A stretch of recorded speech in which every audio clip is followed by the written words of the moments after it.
you've played a lot of games in this rivalry. Yeah.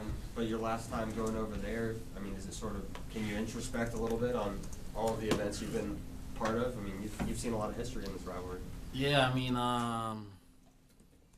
it's kind of crazy. Like, this is like my last UNC versus Duke game. So, I mean, I've been in a lot of highly talented games, a lot of close games, and I'm just honestly just grateful for like the overall experience of the rivalry, because it's just, I mean, it goes back way before even me. So, just to be a part of this is something that you can only dream of as a kid. From even my freshman year playing with no fans, until that's it. To beating Coach K and then going to the Final Four and just playing against a lot of, I'm an old high school teammate. So just stuff like that. I mean, that's just something that I'm just overall grateful for, and I'm just going into Saturday with the mindset of just, out there just going to have fun and come up with the win.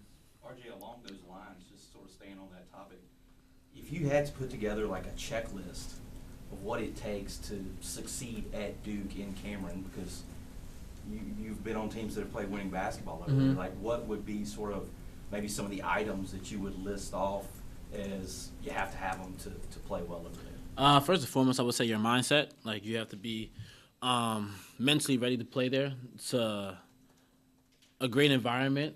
Obviously, fans can get into it, and but I would say mindset is number one, and then at the same time, just take it possession by possession, right? So, in basketball is a game of runs, and especially against Duke and the years I played them, it's always been like a back and forth game and kind of an exchange of the buckets. So, just know that every possession matters. You got to get a great shot, either a great shot or either a stop as well. So, mindset, possession, and staying together, and kind of just having like blinders on because of the environment, because of the rivalry, right? And a lot of anticipation always gets built up for these games, a lot of pressure, and just a lot of fans and just overall bragging rights of teams on both ends of wanting to win. So you kind of just gotta ignore all of that at the same time and just go out there and play basketball like you've been doing for 20 games that you've been playing. That's the best way. Like, to answer your question, the checklist, and to approach this game. Obviously, there's a lot of more things, but I think those are the main three that can allow our team to be successful. No, I'm good. Yeah, I finished. He's not Unbelievable, Chip. This is an emotional game. How do you keep from being overly emotional and keeping your voice in the game of Cameron? Just staying present. Obviously, like, it's an emotional game. It's an emotional rivalry game, and you can't really let your emotions get the best of you. You guys kind of treat it as another game on the calendar and as another opportunity to play and to get better as a team. So I think that's our best way to approach this game. Obviously, we know the story behind it, the background, history between both teams, which are really great teams, but you kind of just got to look at it as another game to play, another opportunity for us to get better and to achieve what our end goal at the end of the year is. Going back to what you said, Adam's question, how do you impart that wisdom on some guys that have never played in this game and on a couple that haven't played a whole lot in this game? Kind of just get them prepared for it, like mentally and physically all week, and just to kind of just give them confidence and overall belief and faith, because obviously it's a great game to play in, and I think a lot of players would love to play in it, but at the same time, for it to be your first time, there could be a lot of like nerves and anxiety, because just in terms of you just want to play well and you want to win. So kind of just understand, like, get them to understand that yes, we're playing Duke, yes, it's a rivalry game, but don't treat it and make it something bigger than what it is. Treat it as another game like we've been doing. Our preparation has to be the same. Our mindsets have to be the same, and just understand that we're all together in this, and stay together at all times, because things could go left, but we just got to remain on the same page when that does happen, because it will happen. Momentum might change either for them or for us, but just to let them understand that through it all, we're gonna be fine. We just gotta stay together and have the mindset that we're just gonna go out there and play basketball. So giving them confidence, how do you give them confidence, enough confidence to go in there, given the fact you guys lost 3 out of 4, and confidence could be wavered? Staying positive. That's the main thing. Obviously, when things don't go your way, when you're losing a lot of games and you're in those games as one possessions, it's easy to be negative and point the finger and to kind of just go down the route that feels more comfortable because we're losing. But I think the challenge in that is to face this challenge with positivity, and I think that's how my approach is going to be for this team. Yes, we lost 3 out of the 4. Okay, cool, but how are we going to respond? How are we going to pull ourselves together and approach this game with our heads high and a lot of confidence knowing that we're going to win this game? So that's my main message. I'm going to continue to keep being positive for this team for the rest of the year because I do really believe and have so much faith in this team that we could really just change this whole season around. Along those lines, the experience that you had in 2022, where you guys were in a similar situation to where you are now, clicked on something and just rode that momentum all the way into April, does that help you in telling these guys, hey, look, I know that this can happen. We've done this before, and how much would a win over there at Cameron kind of maybe be a springboard to something like that? Yeah, I mean, I think 2022, the year that we put together like a phenomenal run, and we went to Cameron with that whole week building up to it, it was like, we're going to win this game. And we knew within the locker room like what we had, and I think going into that game in 2022, our backs were against the wall. People didn't really believe in us, but we believed in ourselves, and that's what got us over the hump. That's what allowed us to make that run, and that's the same way how I feel about this team right now. Like, I feel like people are counting us out. People are not really believing in us. Like, we're having a hard time finishing our game strong, but I see it. I see the vision for this team. I see how we could be great, how we can overcome this little obstacle that we're going through. And that's how, as a leader and as a player of this university, I'm going to kind of just instill in them that we can do this. And we just got to take it one possession at a time, one day at a time, and just prepare the right way. Because we could literally have a flip of switch for this season. And it kind of just starts in today, our preparation for Saturday. For you, these last 3 games, shooting 50% from the field, what do you think is kind of clicking for you? Obviously, you've talked a lot about this year, just the different ways defenses have been playing you. What's been clicking for you, do you think, in these last 3 games? I think I'm not thinking as much these past few games. I felt like I've been individually. I'm just happy for the way I've been persevering and obviously battling with a lot of mental thoughts and overthinking, second guessing myself while playing. Especially early on in the year. So I feel like these last 3 games I kind of just let go a little bit.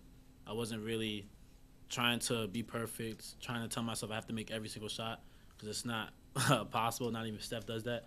So I just kind of went out there just kind of just tell myself to let go, play with a sense of freedom. And that has allowed me to kind of just be more free out there, allow my shots to go in, take smarter shots, take good shots. And I feel like I've been a little bit more aggressive. So I felt like I'm coming along again, finding myself and being more confident. Is that something you've talked with Hubert about, just of maybe taking some of that pressure off of yourself and just, like you said, playing free and just not thinking as much? Yeah, I mean, I definitely speak to HD a lot about it. I'm so hard on myself, and I put a lot of expectations on myself to be a great player because I know what I'm capable of.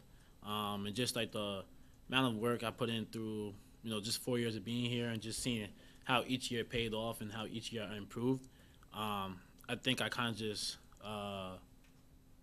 put a little bit too much pressure and too much, baggage weight on my back that I wasn't really playing the way I know I could, especially early on in the year. So I'm playing with, a lot of weight on my shoulders rather than just go out there and hoop and just do what I love to do and have fun. So obviously it's a lot that I put on myself because I just know how good I can really be. But I kind of just told myself to let go and took a step back and kind of just have fun with that at the end of the day. RJ, you mentioned the mindset that you guys had in the locker room going into that game in 2024 over in Cameron and the belief that you had. I remember Coach Davis telling you guys, showing you the Lakers documentary, was it? Yeah. Saying he's looking for a fight. How has he been in this week sort of leading up to that? Are there any similarities or has he been relatively status quo? One thing about HD, I mean, he's always going to remain the same. Whether it's Duke, whether it's the Lakers, like you would say, it doesn't matter who we play. He's going to always bring that fight, and that's one thing I love about him. His approach always remains the same, and he always just wants us to compete at a high level. So, obviously, this game means a lot, but his approach, just because it's Duke, or whether we played Elon at the beginning of the year, it doesn't change.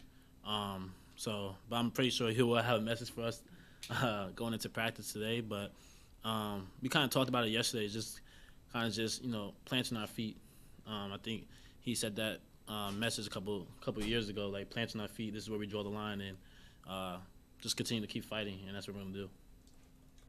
RJ, what needs to happen on Saturday for you and the guys to go into camp right now and get a win?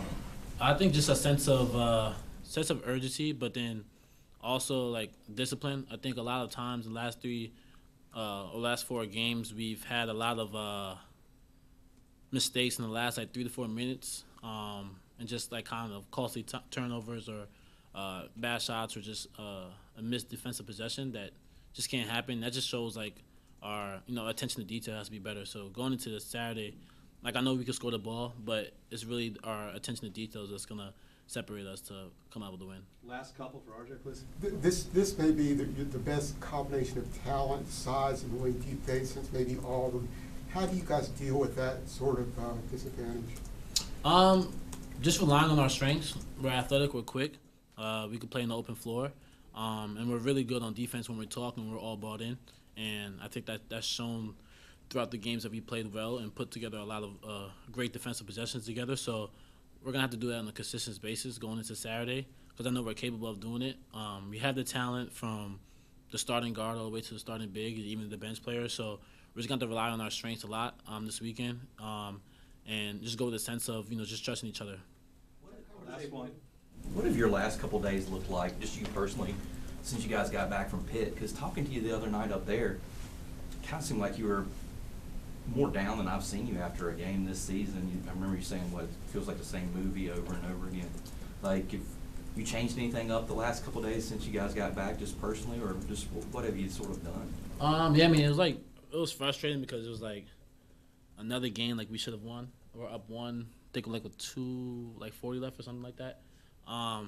Like I said, it was like the same movie over and over again. So another 1 possession game that we should have won. So obviously I was just after the game a little bit frustrated because it's like we put ourselves in good positions to come out with a different outcome, and that outcome is winning, and then we just kind of just shoot ourselves in the foot. So I was just frustrated with that, but what I've been doing the past couple of days is kind of just what I've been doing for the past 4 games, where I felt like individually, mentally, has been working for me. Is kind of just staying present and being positive. Yes, we lost, but look back at the film like as like another like teaching point, and just see like where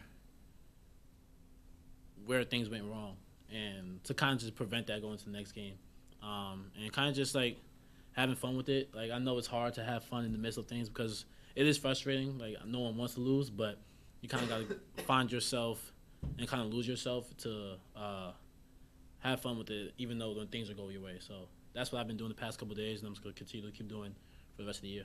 All right, thank you. Thank you, guys. Thanks, RJ. Appreciate you.